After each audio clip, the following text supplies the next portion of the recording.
No pensamos solos.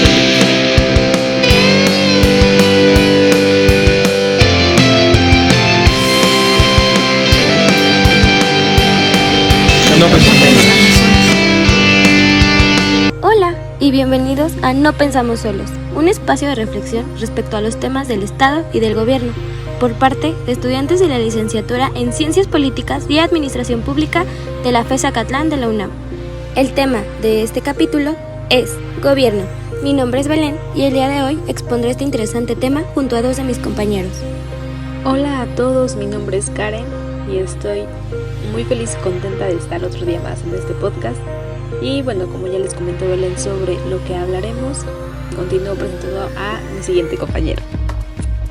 ¿Qué tal? Mi nombre es Víctor Martínez, soy, como ya mencionó mi compañera Belén, estudiante de la carrera de Ciencias Políticas y Administración Pública en FES Acatlán.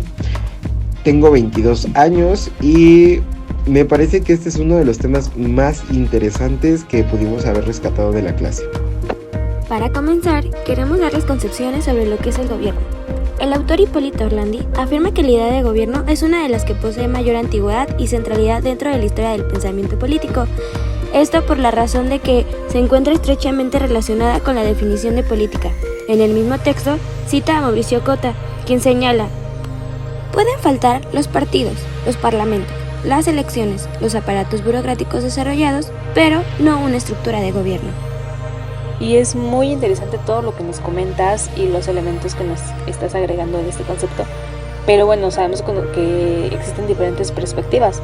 Y entonces, por ejemplo, José Castelazo añade una forma más de explicar el gobierno, que es por su función y otra por su expresión orgánica.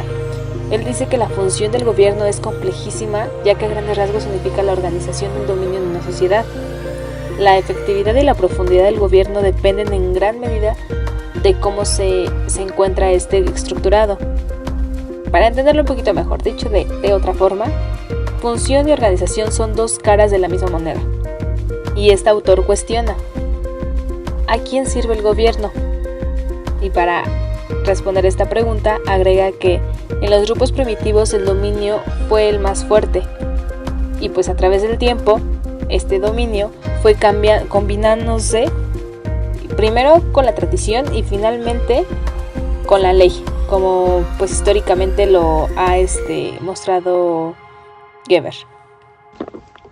Por otro lado, Andrés Serra Rojas comenta que el gobierno dirige la vida de una nación por medio de mandatos, recomendaciones y con la cooperación de los gobernados. El gobierno de hecho manda por medio de leyes y demás disposiciones de carácter general, pero también puede tomar decisiones de carácter particular, como decretos, acuerdos, órdenes, instrucciones y decisiones administrativas. El gobierno tiene a su cargo la tarea de crear el orden jurídico.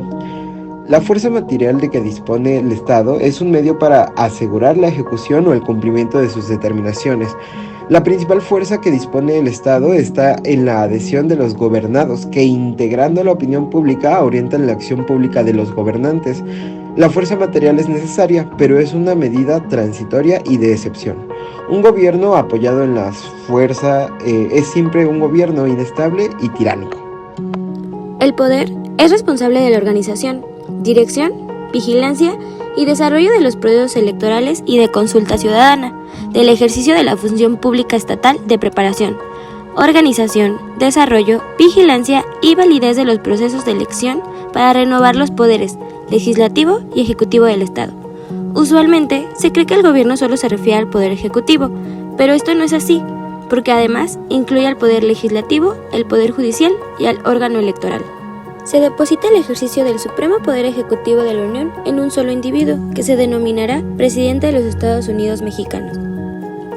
Sí, pero pues también en cambio el poder legislativo de los Estados Unidos mexicanos se deposita en un Congreso General y se divide en dos cámaras, una de diputados y otra de senadores, que son las que ya conocemos, la Cámara de Diputados y la Cámara de Senadores. Y entonces ahora ya sabemos que estas dos cámaras son parte del poder legislativo. Se deposita el ejercicio del Poder Judicial de la Federación en una Suprema Corte de Justicia, en un tribunal electoral, en tribunales colegiados y unitarios de circuito y en juzgados de distrito. El órgano electoral es responsable de la organización, dirección, vigilancia y desarrollo de todos los procesos electorales y de consulta ciudadana, del ejercicio de la función pública estatal de preparación, organización, desarrollo, vigilancia y validez de los procesos de elección para renovar los poderes legislativo y ejecutivo del Estado.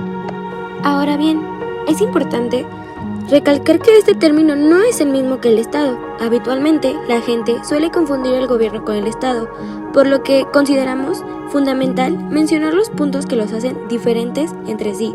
Sin embargo, cabe recalcar el primer punto, que estos van de la mano, ya que el gobierno forma parte del Estado. Sí, para poder notar esta diferencia y el por qué no son sinónimos, aunque mucha gente los use, les voy a mencionar las características con las que cuenta el Estado. Una de ellas es que tiene carácter atemporal y es independientemente del gobierno. También el Estado posee un gobierno que lo gestiona y lo dirige. No, este es importante porque pues entonces el Estado y el gobierno no pueden ser lo mismo.